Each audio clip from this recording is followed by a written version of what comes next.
Okay, it is now 4:05. I would like to call this meeting of Urbana Civil Service Commission to order.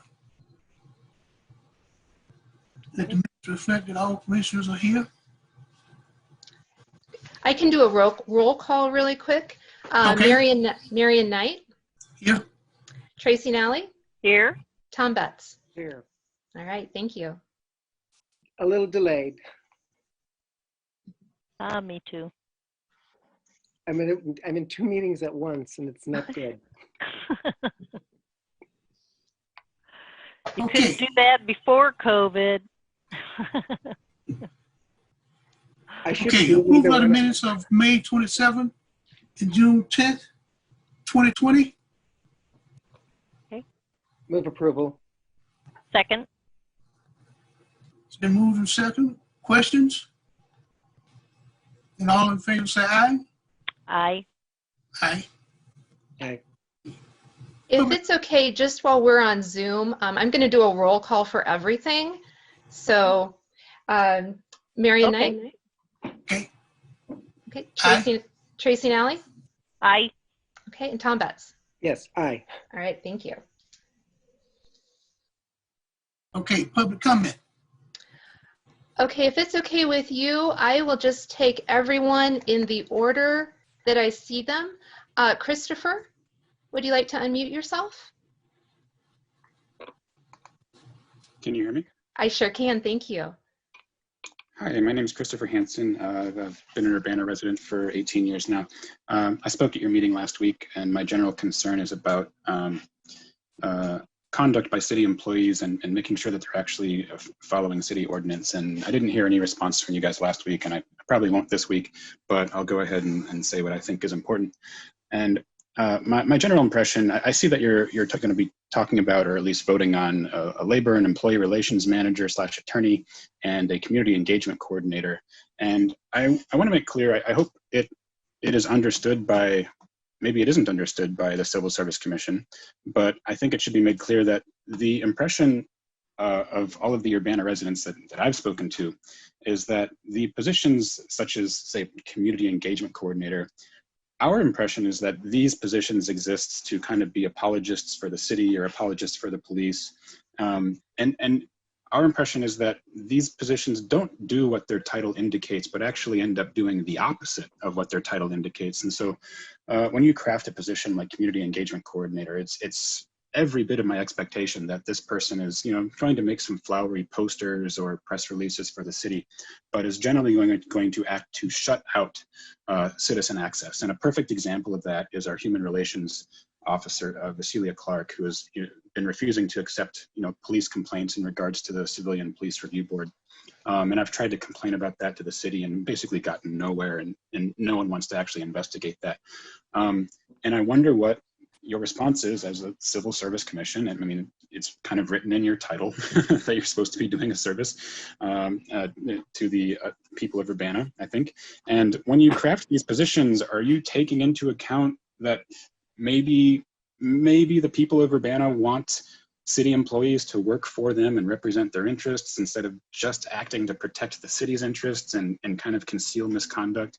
Where do you see yourselves in this position? Because it's not clear to the public at all that when these positions are crafted and hired, that they're really going to be helping, the people of Urbana. So I really hope you'll comment on that today. Thank you.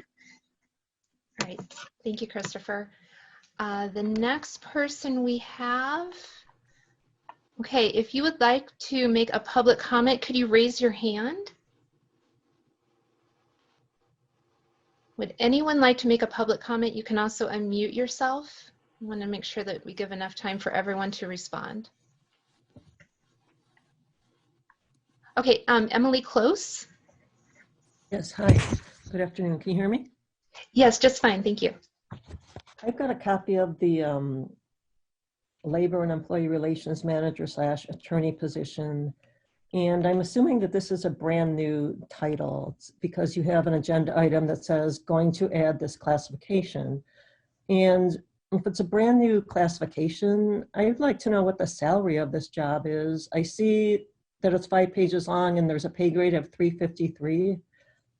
why can't we know what the salary is or the range of the salary? That would be useful information to citizens to have. That's my comment. Thank you. Okay. Thank you. Okay, is there anyone else? Anyone else who would like to make a public comment? Okay, I'm not seeing anyone.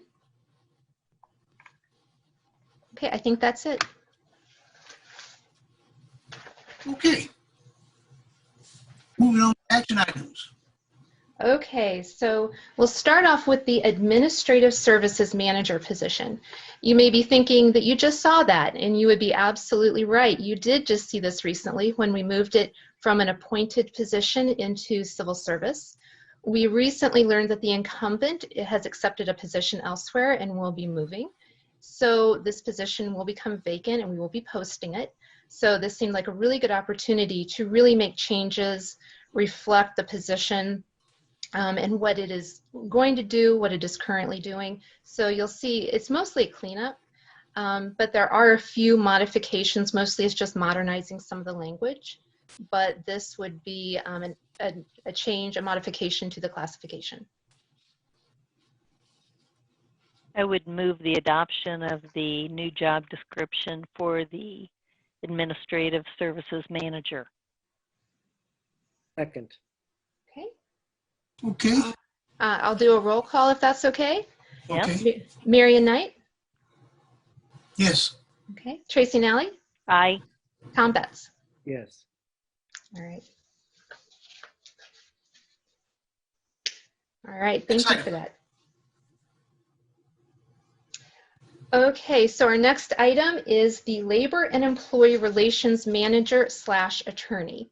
So with the reorganization of human resources going into the finance department and creating a new department, this is one of the changes associated with that reorganization.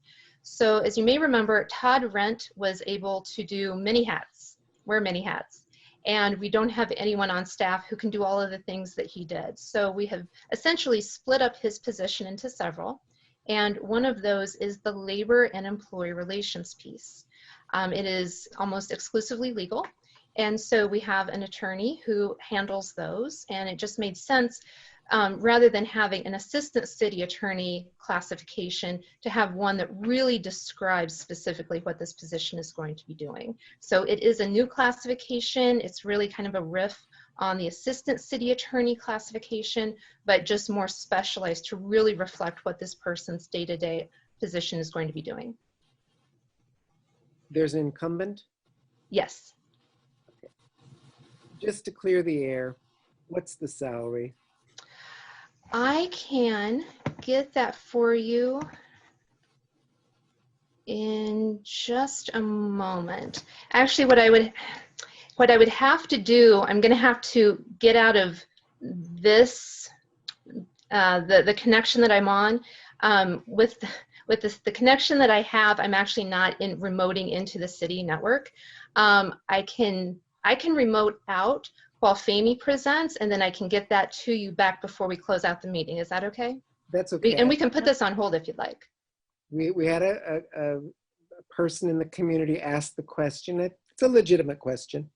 It is, and I can either loop out now and remote into the city and check that, or we can wait until the end while Fahmy's presenting, and then I can do that at the same time. I think the chair should decide that, not me. We'll wait till Fahmy is presenting. How's that? Okay. Okay. All right, so we'll put this one on hold. Lastly, we have the Sustainability and Resilience Officer. So as you may remember, last summer, Public Works Department reorganized. And basically, we had a level of appointees that were no longer in existence. We changed a lot of the positions, a lot of the jobs, and many of those managers, they either sort of went into one position or they became supervisors. So this is the one position that was kind of left as an appointee, but every other position similar to it went into civil service. So we had some discussions about what would be the best placement for it, and we ultimately decided that civil service is the best place for the Sustainability and Resilience Officer. So we are asking that you add it to the classified service. Well, I would move that we adopt this job description and add it to the civil service roles.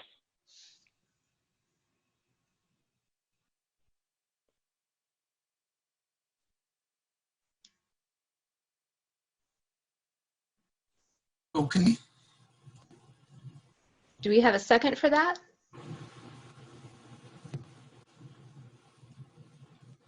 Is Tom still with us? I don't know. Yeah, I don't think he is. I think he. You could second it, Marion. I'll second it. Okay. Seems like we've lost Tom. All right. Questions? Okay, go ahead. He'll be back. Okay, Marion Knight, Yes. Tracy Nally. Yes. Okay, and I don't see Tom. Okay.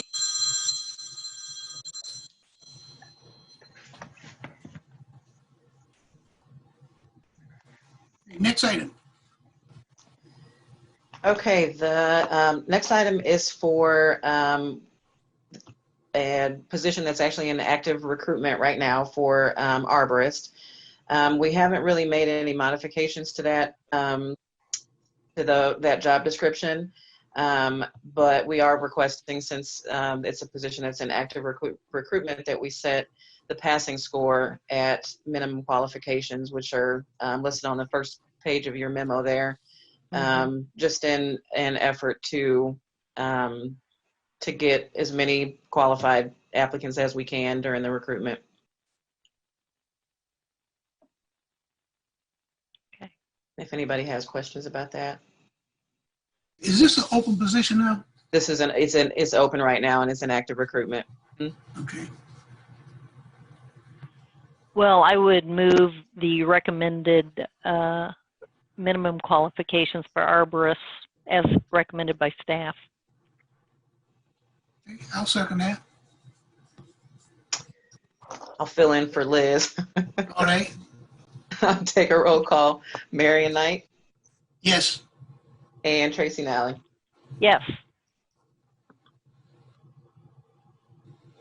Okay. You can continue first. Okay, and then the next item is essentially the same request, except it's for the position, the currently open position of Community Engagement Coordinator that was approved by the Civil Service at our last meeting. And again, same premise. We want to go ahead and be proactive about setting a passing score at the minimum qualifications. That recruitment is turning out to be my most successful yet. And we've got a really large pool of applicants right now. We've got almost 100 applications in progress, I think. And so we want to be able to qualify as many of them as we can for analysis and selection. Is it 100? Almost 100. Wow, that's great. Well, I would move that minimum qualifications be the passing score for Community Engagement Coordinator pursuant to your recommendation. I'll second that. Okay. Liz, I took roll call for you last time. I hope that's okay. Thank you so much. I appreciate that. She did it wonderfully too, without a hitch. I will do it for you guys for this one, just to close out. Marion Knight Yes. and Tracy Nally. Yes. Okay, and looping back to the Labor and Employee Relations Manager and Attorney, the salary range for this position, it is pay grade 353, which means that the minimum pay rate is $41.72 per hour. The normative is $44.21 per hour, and the maximum is $55.84 per hour. Okay. Okay.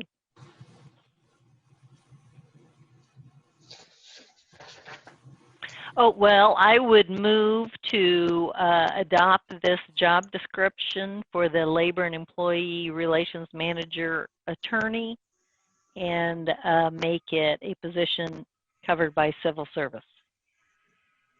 Second. Okay, roll call. Marion Knight, Yes. Tracy Nally. Yes. Okay. Okay, any informational items? I do not have any at this time. Nor do I. Okay. Any other business? There being no other business, this meeting is adjourned.